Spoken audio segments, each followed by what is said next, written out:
Hello, good morning সবাইকে। আর আজকে video শুরু করলাম। এখন থেকে শুরু হচ্ছে আজকের দিনযাত্রা। যাই হোক, ঘরে লক্ষ্মীশ্রী বজায় রাখার জন্য আমি দিনরাত এইভাবে কিন্তু পরিশ্রম করে থাকি। তোমরা দেখতেই পাও আমি কীভাবে করি না করি। আর কেন বললাম সেটা বুঝতেই পারবে ভিডিওতে দেখে। চলো দিনটা শুরু করা যাক। এইমাত্র ঘুম থেকে উঠলাম, উঠে মুখ ধুয়ে ব্রাশ টাশ করা হয়ে গেছে, চা খাওয়া হয়নি, চাটা খেয়ে নেব। আর সমস্ত ঘরের কাজও শুরু করা যাক। আর দিদি সকাল সকাল ডিউটি রয়েছে, দিদিও চলে গেছে, তাই এখন আমাকেই সবটা করতে হবে। আর দিদি কিন্তু বসে থাকবে না, দিদি এসেও কিন্তু শুরু করে দিবে। চলো শুরু করা যাক। এই যে সকাল সকাল একটু লাল চা বানিয়ে নিলাম। লাল চাটা খেয়ে তারপর কাজ করা শুরু করব। চলো, হয়ে গেছে আমার লাল চাটা, নামিয়ে নিই। চা হয়ে গেছে, চাটা ধরে নিই।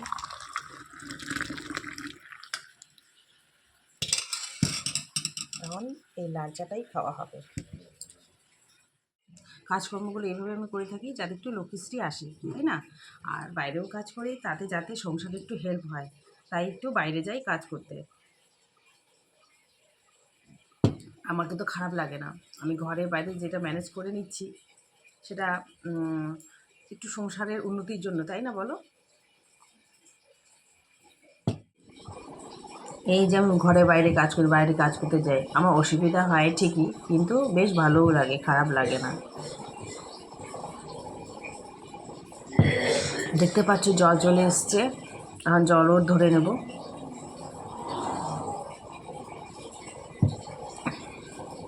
দিদি কিছুক্ষণের মধ্যে চলে আসবে, তা দুজন মিলে কিন্তু আমরা করবো এখন কাজ।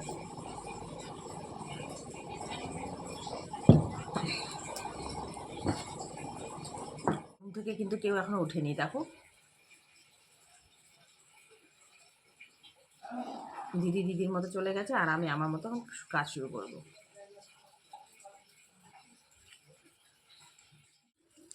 আমরা বউরা বাইরে কাজ করি ঠিকই, কিন্তু যদি হেল্পিং হ্যান্ড রাখি তাহলে কিন্তু তাকে মাসে মাসে মাইনে দিতে হবে, তাই না বলো তো? সেই কাজগুলো যদি আমরাই বউরা করে নিই তাহলে কিন্তু সেই টাকাটা আমাদের ঘরেই থেকে যাবে, অন্যান্য কাজে লাগবে। আমরা তো মধ্যবিত্ত লোক, আমরা তো সেরকম বড় লোক নই, তাই দুটো পয়সা বাঁচলে আমাদেরই মুনাফা হবে, আর অন্যান্য কাজেও লাগাতে পারবো। সেই চিন্তাধারা করেই কিন্তু আমরা কাজগুলো নিজেরাই যতটা পারি করে নেওয়ার চেষ্টা করি। আর বাড়ির কাজ করলে তো কেউ ছোট হয়ে যায় না, বরঞ্চ গর্বেরই কথা। নিজের বাড়িঘর নিজেই পরিষ্কার করে নেব, এটাই তো ভালো, তাই না? আমার ঘর বাড়ি সব এইভাবেই আমি পরিষ্কার করে নিলাম। আর এইভাবেই কিন্তু বাড়ির বউরা যদি কাজ করে তাহলে অবশ্যই লক্ষ্মীশ্রী ঘরে বাস করবে। তাই নিজেরাই আমরা সমস্তটা করে নিই। সব টেবিলগুলো পরিষ্কার করে নিচ্ছি, আর তোমাদের সঙ্গে একটু কথাও বলে নিচ্ছি। চা খাওয়া তো হয়ে গেছে, এখন যাই বাবুর জামা কাপড়গুলো ভিজিয়ে দিই। স্কুলের ড্রেসগুলো এত নোংরা হয়েছে না, স্কুল ছুটি রয়েছে, তো ওগুলো ভেজানো যাক। চলো, বের করে রেখেছি, এগুলো ভিজিয়ে রাখি, তারপর অন্যান্য কাজ করি। প্রতিদিন ওর কাপড় ধুতে হয়। আর জানো তো, বাচ্চাটাকে প্রতিদিন ধোয়া কাপড় পরিয়ে পাঠাই স্কুলে, আর প্রত্যেক দিন নোংরা করে চলে আসবে। এত নোংরা করে মানে চোখে দেখা যায় না। তাই আবারও ভিজিয়ে দিলাম, ছুটি থাকলেই আমি কিন্তু সুযোগটা কাজে লাগাই। আর নোংরা কাপড় পরিয়ে না পাঠাতে মন চায় না আর কি। তো মা নেই, তাই একটু ঘর বাড়িগুলোও একটু পরিষ্কার করে রাখছি, মার ঘরটা। মা থাকলে কিন্তু মাই সবসময় করে রাখে ফিটফাট করে। আর আমার শাশুড়ি মা কিন্তু আমার থেকেও পরিষ্কার, আর খুবই ভালো মানে ক্লিন করে। আর এইভাবে আমি সবগুলো ঝাড় টাড় দিয়ে রাখছি, কেন বাবুই সবসময় এখানে একটু শোয়া ওঠা বসা করে আর কি। আর খুব একটা হচ্ছে কেউ করে না। শুধু এই ঘরটা না, প্রত্যেকটা ঘরই আমি ভালো করে ঝাড়ু দিয়ে তারপরও কিন্তু ভালো করে মুছে নিয়েছি। সবটা তো ক্যামেরাবন্দি করা সম্ভব নয়, তাই যতটুকু পেরেছি ততটুকু তোমাদের সঙ্গে শেয়ার করলাম। এই যে তারপর চলে এলাম বারান্দায়, এগুলো হচ্ছে পরিষ্কার করে নিচ্ছি। যত পরিষ্কার করব তত ভালো, তাই না বলো? আর আমি যতটুকু জানি পরিষ্কার ঘরেই কিন্তু লক্ষ্মী বাস করে, তাই সবসময় পরিষ্কার করে রাখার চেষ্টা করি। এদিকে আবার মাজালা এসছে, ডাকছে, বৌদি বৌদি মাছ নাও। তাই চলে এলাম মাছ দেখতে, আর চিংড়ি মাছ একটু নিয়ে নিলাম। মাছ নিলাম, বেশি মাছ নিই জানো তো, আমাদের আজকে আবার সেরকম লোক নেই, এই কটাই নিয়েছি, হয়ে যাবে আমাদের একবেলা। এই যে এখানে আমি 100 টাকার মাছ নিয়েছি, তাকে একটু কেটে নিই মাছগুলো।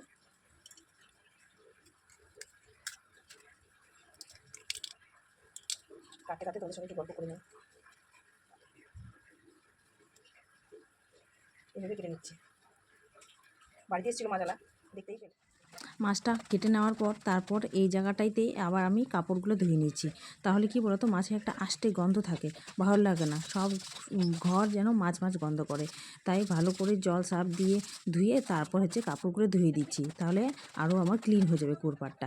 আর আমার কুয়োরপাড়টা না খুবই পরিষ্কার থাকে।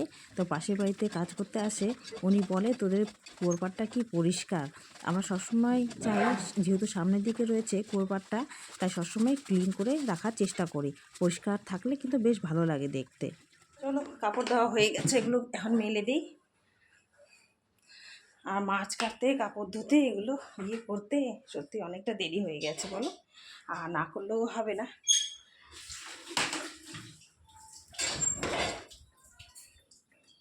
এগুলো মেলে দিই, এইভাবেই আমি কাজগুলো করে থাকি জানো তো। আর সেই রৌদ্র উঠেছে বাইরে,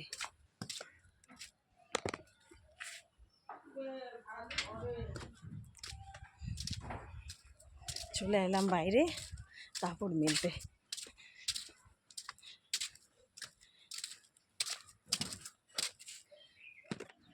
তোমরা তো জানোই, আমার ভিডিও সবসময় দেখো, বুঝতেই পারো আমি কিন্তু বাইরেও কাজ করি। কারণ কাজ করি যাতে দুটো পয়সা ইনকাম করতে পারি, তাই নিজের পায়ে দাঁড়াতে চাই। আর কি বলবো বলো তো, অন্যের কাছে টাকা চাইতে ইচ্ছে করে না। নিজের কত শখ আহ্লাদ থাকে, নিজে ইনকাম করলে সেগুলো কিন্তু পূরণ করা যায়, তাই আমি করি। নিজের অনেক ছোটোখাটো ইচ্ছে থাকে, সেগুলো কিন্তু যদি আমরা কাজ করি না, তাহলে কিন্তু সেই ইচ্ছেগুলো কিন্তু পূরণ করতে পারি, আর ইচ্ছে মতো খরচা করতে পারি, কারো কাছে ডিপেন্ড করতে হয় না, তাই ভালো লাগে। ওগুলো ধুয়ে মেলে দিলাম, স্নান করে আরও কাপড় বেরোবে, একটু শেয়ার করলাম তোমাদের সঙ্গে। রাজা উঠে গেছে, ওকে যখন খেতে দেবো। দুধ কি খাবে? বনভিটা? বনভিটা শেষের দিন বাবা, হরলিক্স পরে নিয়ে আসবো। একটু দিয়ে দিই, সবই দিই না, আরেকবার হবে। আচ্ছা তো যাও, খেয়ে পড়তে বসো। হ্যাঁ নাও, খেয়ে পড়তে বসো। হ্যাঁ নাও, গরম একদম। ওকে দিয়ে দিলাম, ঝামেলা শেষ। এখন আমি স্নানে চলে যাচ্ছি। হ্যাঁ বাবা, আমাদের গাছের ফুল সব কিন্তু আমাদের গাছের, কত সুন্দর কত ফুল। আমি খুব সকালে উঠতেও পারছি না, তোমাদের সঙ্গে গাছে ফুল ফোটাও শেয়ার করতে পারছি না।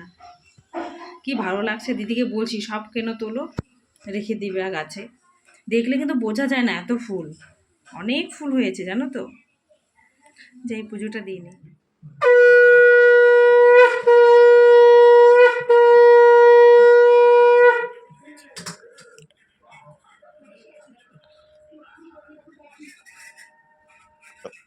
রান্না, সকালে রান্না আর কি, এই যে ভাত, আর এখানে হয়েছে গাজর আর আলু দিয়ে ভাজা, আর রয়েছে এখানে ডাল। এটা সকালের খাবার। দেখতেই পেলে মাছ নিয়েছি, আবার এই যে চিকেন নিয়ে এসছে, এটাও দুপুরে রান্না হবে। ঘরের কাজ শেষ, এখন বাইরের কাজ শুরু, তাই তোমাদের সঙ্গে একটু শেয়ার করলাম। এই যে বাইরে বেরোলাম, আর প্রচণ্ড রৌদ্র, এত রৌদ্র বাবা, তাকানো যাচ্ছে না জানো তো, তাই চশমাটা একটু পরে নিলাম। এখন যাব, ওখানকার কাজ শুরু করতে হবে, ওখানে গিয়ে তো ভিডিও করতে পারবো না, তাই এখানে একটু যাওয়ার সময় করে নিচ্ছি। চলো যাই। আর একটা কথাও বলতে চাই, হাউসওয়াইফ মানে কিন্তু বেকার নয়, তারাও কিন্তু খুবই পরিশ্রম করে, খুবই কষ্ট হয় ওদেরও। এই যে বেরিয়ে পড়লাম, আর এখন না মালবাজার যাবার কথা, জানি না, বুঝতেই পারছি না কি করব। যাই আগে বাড়িতে যাই, খাওয়া দাওয়া করি, ছেলেটাকে খাওয়াই, তারপর যাব ভাবছি মালবাজার। চলো যাওয়া যাক। না চলো যাওয়া যাক।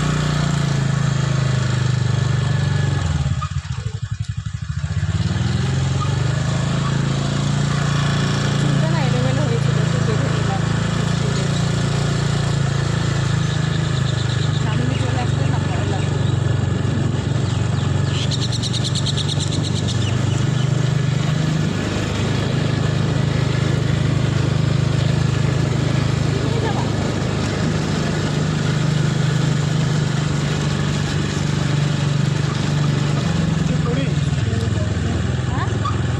রান্নাটা একটু শেয়ার করলাম তোমাদের সঙ্গে, দুপুরের আজকে খাবার। এই যে চিকেনটা রান্না করেছে দিদি, করেছে, আমি তো সময় পাইনি। আর এটা কী শাক? ডোগা, লাভের টোকা। ওর আমি কোথায় বানছি একা, কৃষ্টি বাঁধিয়ে দিছে।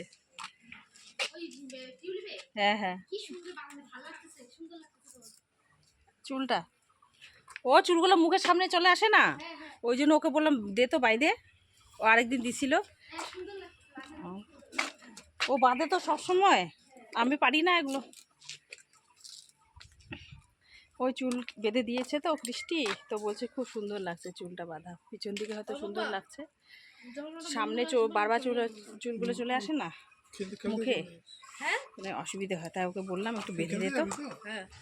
আর এখন যাচ্ছি মালবাজারে, ওই যে বাবুর বাবাকে একটু ডক্টর দেখাতে, চেক আপে যাবো। আর কি গরম পড়েছে না, ভালোই লাগছে না জানো তো। আবার ওখান থেকে ডক্টর দেখিয়ে আবার ডিউটিতে আমাকে আসতে হবে।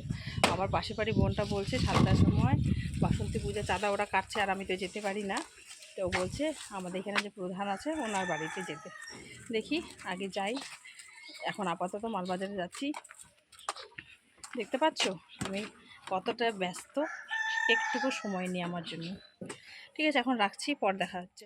আর জানো তো বন্ধুরা, এই জীবনে আমার একটাই আফসোস যে সরকারি চাকরি একটা পেলাম না। সরকারি চাকরি যদি পেতাম তাহলে হয়তো স্বপ্ন পূরণ হতো। এই স্বপ্নটা আমার অসম্পূর্ণই থেকে গেল, খুবই খারাপ লাগে। শুভ সন্ধ্যা জানিয়ে চলে এলাম তোমাদের সামনে। আর এখন চলে এসেছি ঘরে, হাত মুখ ফ্রেশ হয়ে নেব। তারপর হচ্ছে ড্রয়িং টিচার এসছে, ওনাকে একটু চা বানিয়ে দেবো। তো তোমাদের সঙ্গে এটা শেয়ার করলাম। এখন চা বানাতে যাই, পরে ফিরে আসছি। করে নিয়েছি, চাটা দিয়ে নিই। এই যে দাদা চা। আজকে তো অদ্রিজা নেই, ড্রয়িং করছে। বাবুকে পাহাড়ের সিনারি আঁকতে বলেছে, এটা ড্রয়িং করবে না, স্কুলে জমা দিতে হবে। ঠিক আছে, করতে থাকবে না। খুব খারাপ লাগছে বন্ধুরা জানো তো, খুব মাথা যন্ত্রণা করছে, চোখ ব্যথা করছে, মাইগ্রেনের মনে হয় ব্যথা করছে। সারাদিন এই যে ভাগ্য, তা কোনো রকমে হচ্ছে রান্নাটা করলাম। চলো একটু শেয়ার করি তোমাদের সঙ্গে কী রান্না করলাম। আর জানো তো আমি ডাইরেক্ট ভয়েস দিয়েছিলাম, এরা গান শুনছিল, আমি যখনই ভিডিও করব এদের গান শুনবে, নাহলে কোনো কিছু করবে, আর কপিরাইট চলে আসে, মিউট করতে হয়েছে জানো। আর এখানে দেখতে পাচ্ছ ভাত করেছি, আর এখানে হচ্ছে আলু সিদ্ধ মেখে রাখলাম, আর এখানে হচ্ছে দুপুরবেলার চিকেন, ডিম সিদ্ধ, আলু সিদ্ধ, আর রয়েছে দুপুরের ডাল। এটাই করেছি শর্টকাট করে, শরীরটা খুব একটা ভালো লাগছে না। আর ভিডিও তো সেরকম করতে পারি না, মালবাজারে গিয়ে ব্যাটারি একদম শেষ হয়ে গেছিলো মোবাইলে, চার্জ দেওয়া হয়নি। এই যে বন্ধুরা বিছানা করছি, আর তোমাদের সঙ্গে একটু গল্পও করে নিই, ভিডিওটা তো শেষ করতে হবে তাই না বলো। মালবাজার গেছিলাম, তারপরে না আমি আর কোনো ভিডিও করতে পারিনি, কেন বলো তো, একদম মোবাইলে চার্জ ছিল না। দুপুরবেলা খেতে এসেছিলাম, তো ছেলে মোবাইল দেখে দেখে চার্জ একদম শেষ করে দিয়েছে। তো তাই আমি ওখানে আর কোনো কিছু করতে পারলাম না। আর তারপর তো ডিউটি চলে গেলাম। তারপর ভেবেছিলাম চাঁদাও তুলতে যাব, তো চাঁদা যেখানে যাওয়ার কথা ছিল তো উনি বাড়িতে ছিলেন না। তো আমাদের মার্কেট যে আছে গোলাই, ওখানেই ওনার সাথে দেখা হয়ে গেল, ওখানেই কেটে আমরা ডাইরেক্ট বাড়ি চলে এলাম। আর শরীরটা খুবই খারাপ লাগছে জানো তো। আর এখন আর কোনো কিচ্ছু ভিডিও করব না, এখন একদম ডাইরেক্ট শুয়ে পড়বো। আজকের মতো ভিডিও এখানেই শেষ করছি। তোমরা সবাই ভালো থেকো, সুস্থ থেকো। আগামী দিন অন্য একটা ভিডিওর সঙ্গে দেখা হবে। Tata, bye bye, thank you for watching.